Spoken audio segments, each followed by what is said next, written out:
Hello, নমস্কার বন্ধুরা। আজ আমি বিকেলে একটি হালকা নাস্তা বানিয়েছি। খুব সুন্দর সুস্বাদু একটি খাবার, মুখরোচক। প্রথমে আমি আলু ঝুরি করে কেটে পরিষ্কার করে ভেজে নিয়েছি। আলুটা আমার ভাজা চলছে। খুব সরু করে পাতলা পাতলা করে আলু কাটবে।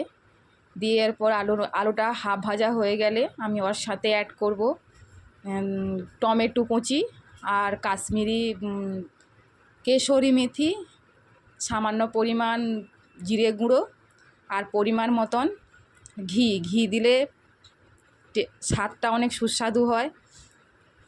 ঘি দিয়েছি, ভালো করে নেড়ে চেড়ে আমি প্লেটে নিয়ে নেব। ওদিকে আমি ময়দা মেখে লেচি করে নিয়েছি। এবারে আমি বেলে নেব। প্রথমে রুটির মতন করে আমি খুব সুন্দর গোল করে বেলে নেব। বেলার পরে আমি একটা ছুরি দিয়ে আমি চার সাইডে অল্প অল্প করে কেটে নেব। চার সাইডে অল্প অল্প করে কেটে নিয়ে মাঝখানে আমি আলুর পুরটা দিয়ে দেব। আলুর পুরটা দেওয়া হয়ে গেলে আমি এদিক ওদিক করে প্রথমে মাঝখানেরটা নিয়ে নেব, আর একটু অল্প জল দিয়ে একটু চেপে দেবে, না হলে ওটা খুলে যেতে পারে।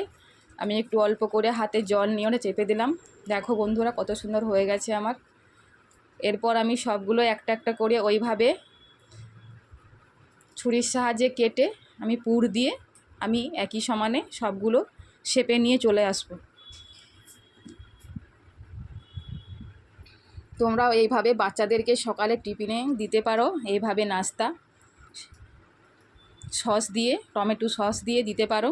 খুব খেতে সুস্বাদু হয়, বাচ্চারা খুব খেতে পছন্দ করে এইসব খাবার। দেখো হয়ে গেছে। আমি পাশে কড়াইয়ে তেল গরম করতে দিয়েছি। তেলটা বেশি কড়া গরম করবে না, তাহলে দেওয়ার সাথে সাথে সব পুড়ে যাবে। আমি এই জন্য অল্প গ্যাসে আমি আস্তে আস্তে করে ভেজে নেব।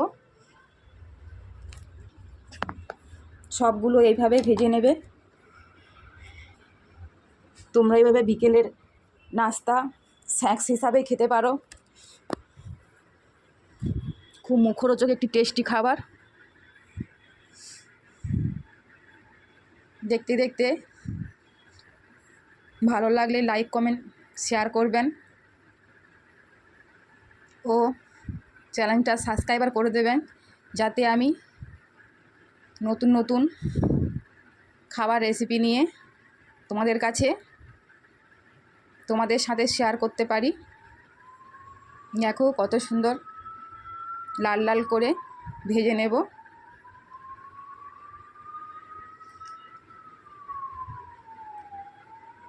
অনেক রকমই তো আলুর পরোটা বা অনেক রকমই তো খেয়েছো বন্ধুরা, এইভাবে একবার খেয়ে দেখো।